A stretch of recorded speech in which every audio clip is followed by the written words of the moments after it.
Okay, the numerology between Meghan and Harry. So, um, yeah, very interesting. She's a 31-4, and I'm always interested by 31-4s. They kind of go to the top, then beyond it. They kind of almost make a new level of success. Think Oprah Winfrey. Nobody had done what she did.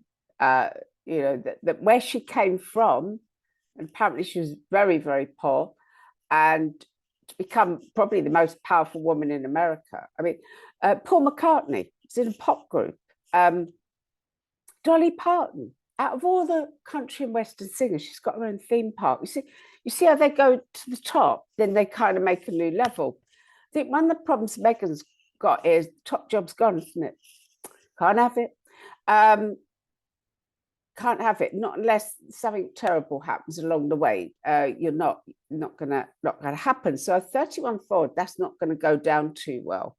And that what I love, I like the combination of the astrology and numbers. 31-4, fours do it bit by bit. They strategize, they work their way bit by bit. They're always looking for their next move. They're brilliant strategists. They're brilliant at building and building on something till they get there.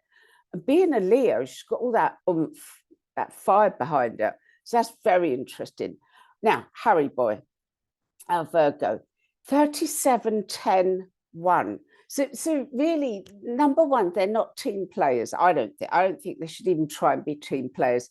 They're very much on the outside looking in.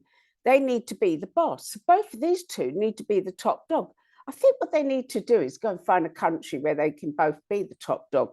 Because here's a number one. Number one should be the boss, really, or definitely working for themselves in some way that not part of something. So he'd always be the outsider anyway.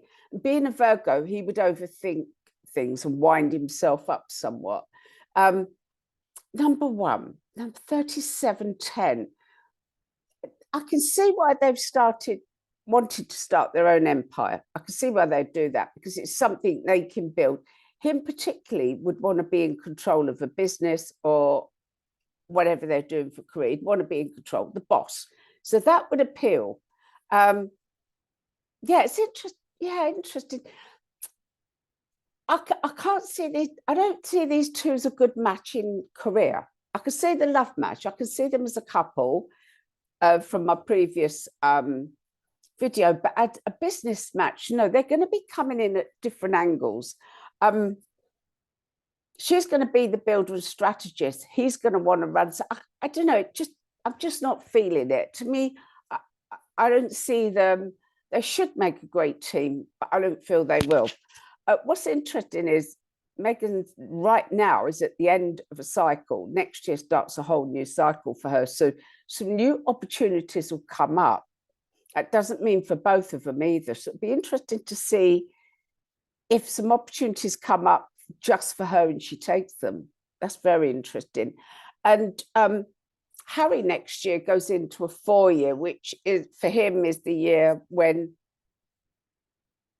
he puts the foundations down for his future, but he's not trying so hard. He's not out there trying to start something new. He's more building the base of something. So he'll be putting things in place and she'll have new opportunities. Now, that could work together. Maybe he'll do the background work while she's out in front. That could work. But any other combination, it isn't. It's interesting, the dynamic, 31-4. Arnold Schwarzenegger, here's another one. Think of that. I mean, he was a bodybuilder from Austria. How did he end up such a big star? And the governor of California, I mean, it's incredible. 31-4s make a new level. Number one, they tend to be the loner, the outsider. If anyone's going to be the black sheep of the family, it's usually the number one. They're the one, they're not the team player. So yeah, he's always kind of had that little edge. Interesting to look at the dynamics. I wouldn't suggest these two have a business or work together personally, but not going to listen to me, are they? Probably not.